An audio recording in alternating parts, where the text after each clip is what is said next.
Y me acompañan en este programa personas que tienen una visión y funciones distintas alrededor del tema de la adopción en Colombia. Andrea León es psicóloga, es la subdirectora de adopción del Instituto de Bienestar Familiar.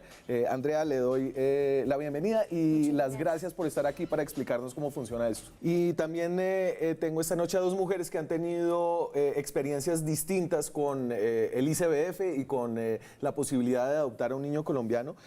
Marta Cano es periodista, trabajó muchos años en City TV, es comunicadora y experta en estrategias de comunicación y intentó y no pudo adoptar a un niño aquí en nuestro país. Marta, muchas gracias por estar acá y por contarnos un poco de su historia. Gracias por invitarnos y por hablar de este tema que yo creo que es lo más importante, hablar y despertar interés, conciencia y educación sobre el tema. Marta, cuénteme un poquito. Sí, voy a tratar de resumir porque sí, como es un caso tan particular y da para un poquito como el debate y la reflexión, bueno, voy a tratar de no extenderme. Yo estuve 9 meses acostada, perdí un embarazo gemelar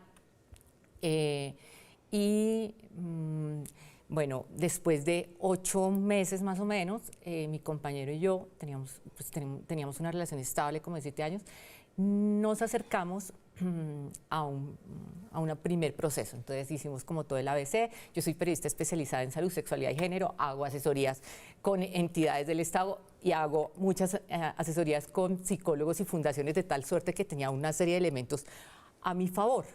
Bueno, pero llego y me brindan la mejor orientación y en el primer proceso, que es como el de orientación social y psicológica, por supuesto, yo entiendo perfectamente que fuimos descartados porque traíamos un duelo súper fuerte, sí. Y además mi compañero sí que venía afectado de ese duelo. Sí, claro. Entonces, totalmente entendible y de hecho hicimos por esa recomendación un proceso de duelo válido. Luego que pasamos ese periodo, yo siempre quise adoptar, o sea, yo no quería ser, pues, siempre quería adoptar, incluso antes de haber decidido tener, de intentar, pues, embarazarme.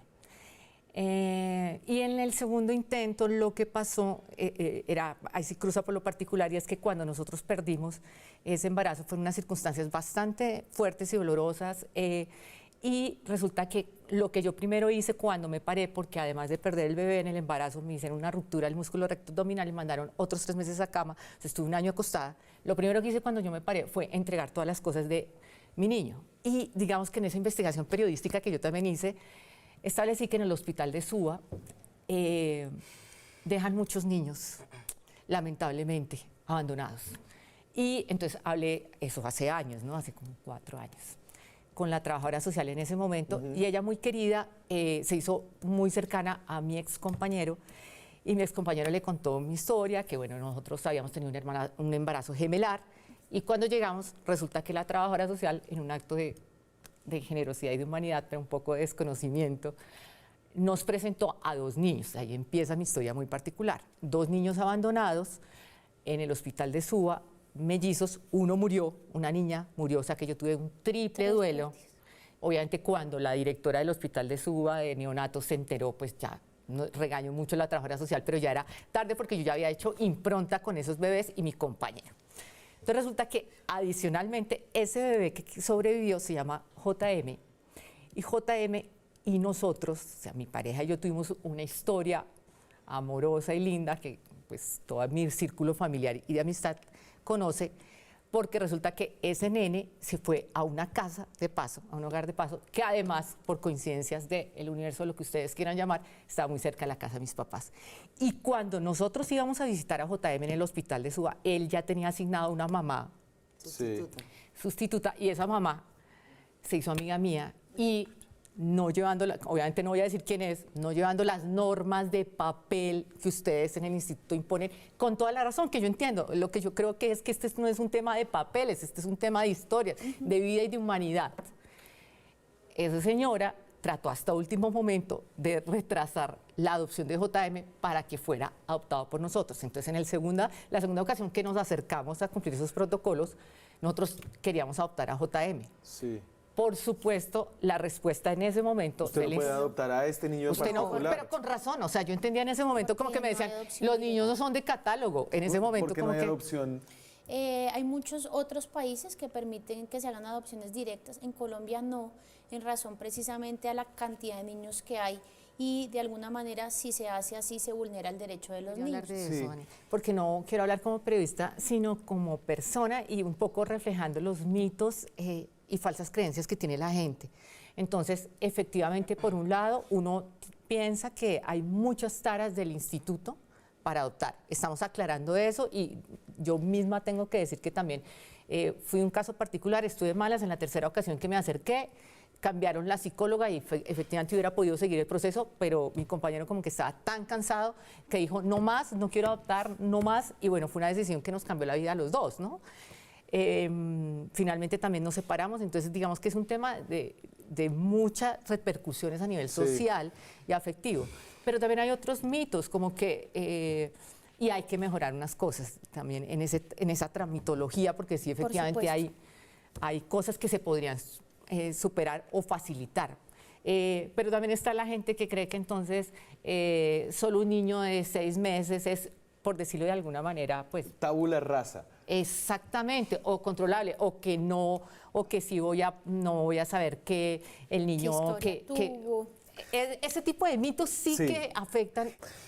Y creo que aquí obviamente todo el mundo quiere ser muy políticamente correcto, pero pues es una decisión difícil, ¿no? Sí, yo creo que es un tema de amor, porque básicamente hay mucha gente que piensa que es porque o no puedes tenerlos, ¿cierto? Y hay unas connotaciones, por ejemplo, sexuales también para los hombres que son tabú, como de que no puedes procrear. Y socialmente, por ejemplo, mi familia, como al principio cuando yo planteé la posibilidad, como también hasta qué punto eres apto o no para ser padre, para ser estable, pero yo pienso que es un tema no de que te vayan a cuidar cuando seas viejo, por ejemplo, que también piensan personas, sí, que pasa eso, sino es porque tienes la capacidad infinita aquí de amar y de entregar y de criar a una persona y esa posibilidad creo que es una maravilla y pienso que eso tenemos que decirlo aquí en este programa. Pero aquí hay unas preguntas difíciles acerca de si esto es o debería ser tomado como un acto de altruismo o de egoísmo. Yo creo que hay de las dos, ¿no? Sí. Yo creo que pues es la necesidad de uno pues de querer ser padre o madre y no cerrarse la posibilidad de decir, bueno, no, yo no voy a ser ni padre ni madre. Y pues creo que también pararse en la posición de altruismo es muy difícil porque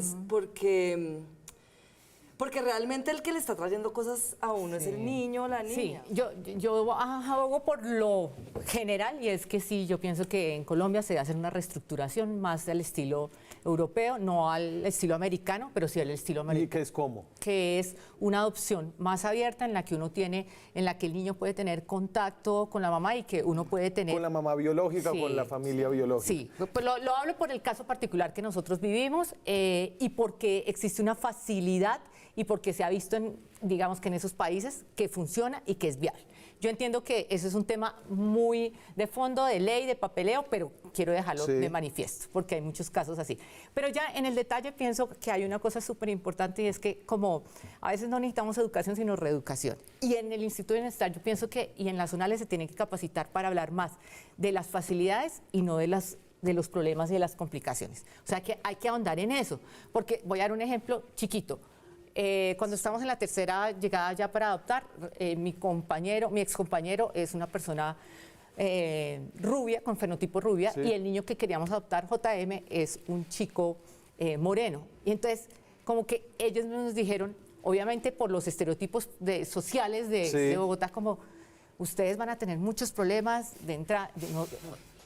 Y está bien, pero es que hay que ahondar en las cosas que faciliten los procesos.